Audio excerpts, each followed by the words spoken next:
Number 5, Scout the Stat Line 2024 first baseman.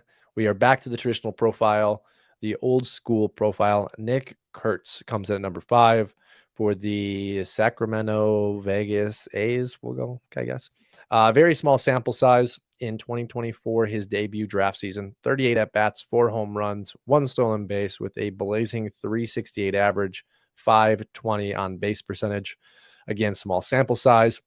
The model has him with a WRC plus in peak seasons at 114.7, with a batting average of 253, on base percentage at 336, slug at 445, 20 home runs, 9 stolen bases, 10% walk rate, 23% strikeout rate. Doc, I think the model is selling Mr. Nick Kurtz short because of the lack of data. I'm very high on Kurtz. What are your thoughts? Oh, I'm right there with you, brother. There's not too much data they can work with, right? Yep. The model, I should say, like it's a bunch of monkeys behind the scene typing. But If it's us writing, yes, but the data, the not so much. the secret's out. So no, Nick Kurtz. I would say the one weird thing. I'm kind of annoyed he did so well because I felt like he was being underrated heading into his pro debut. Yep. He's just a huge guy, 6'5", 240, and relatively polished. People love his approach, but like for such a huge guy, they're like, oh yeah, okay, power, really good approach. Maybe that is who he is, but I'm like, dude, that's physics. That's a human being who can smack the daylight out of a baseball if he just learns how a little bit of power. And I mean, you look at 7 games at low A, 4 home runs. He didn't have any in 5 at high A or double. What they skipped him up to double A. That's such a rogue move. That's interesting. Which I mean, that tells you what the A's think. And then in the fall league, just destroyed it, ripped the cover off baseballs, took a ton of walks, great at 450 OBP in 13 games. Only two, I got 2 home runs. It's just a small. It's like I keep shrugging and just kind of throwing these sentences away because such a small sample size. I think the hype's high, but it's not high enough. It's going to get higher. I think he's gonna be probably a top 3 asset from this draft. He might be the number 1 asset. He's got that kind of ceiling. And I think with the A's, if he really shows out to start the minor league year, I think we could be seeing a situation where Nick Kurtz is in the pros. Clearly, they're throwing him out to the Wolves and see what he's got at Double A. I just really think that people aren't expecting 30+ home runs here, or at least like they don't. Maybe they see that, but they don't see 40+ potential. I don't know if he has 40+ in that bat, but based on his college numbers, maybe that's just not the kind of swing he likes to generate. But Nick Kurtz, folks, this is what I keep hearing. I keep hearing high floor. Oh, he's really safe bet. Like, bro, first of all, that's like a huge. That's like a cool thing with a boring guy like Tre Morgan. Yep. That's cool for Tre Morgan. What about a guy who actually has shown ability to lift the ball and actually has that humongous power? No, that's a high floor and also a high ceiling. It's just, are we going to get there? We'll find out. He's only 21. How old is he now? That was his 21 year. Yeah, he's still 21. So yeah, this is a guy where I'd say go out and still in your FYPDs.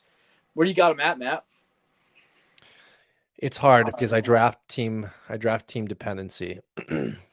But I'm telling you, he is probably in a vacuum for me my number 1 if Roki is split out. If Roki's in, he's probably my number 2. Now, I've had the opportunity at 2 to draft him this year because of team need I have not. But Doc, this was potentially the number 1 overall pick coming into the 2024 collegiate season.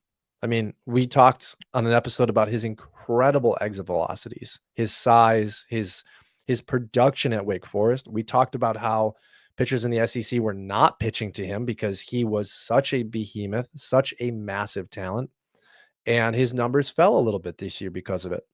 But what we saw out of the gate was that number 1 overall draft pick upside. That was still there, right? The shine is coming back. And I really like the Double A placement because when we talked about where do levels fall in relation to the collegiate competition, Double A is a really good starting place for gauging what their minor league prospect appeal should be. 5 games, no home runs, okay. 308 average, awesome. 400 on base percentage, cool. What I love about his line at AA and at single A is just the fact that the approach is there. 10 walks, 7 strikeouts in single A. 5 games, so it's a horrible sample size, but 2 walks, 3 strikeouts. Like, this is a profile that scares the hell out of me for the simple fact that he's a first baseman, and we saw it from Torkelson. We saw it from Vaughn coming out of college. I'm really hoping Nick Kurtz finally breaks this first base mold of guys that just haven't lived up at the pro level. I personally, I think he's the perfect guy to do it. Now, would you say that Spencer Torkelson? I'm looking at his minor league numbers here. Yeah, he had a pretty good approach. He was good. Pretty good approach. It just changed. That's scary. What the heck Scary. happened?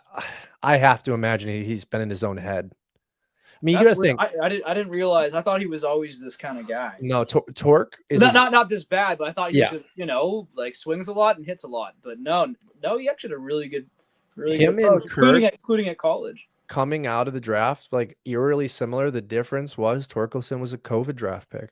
He was a 2020 kid, right? Like, that will always change the perception of what we look at for some of these guys. Kurt's not so much, right? Coming in at 2024, has had a collegiate career uninterrupted by world events. And I'm betting on Kurtz to be the guy that we wanted Torkelson and Vaughn to be.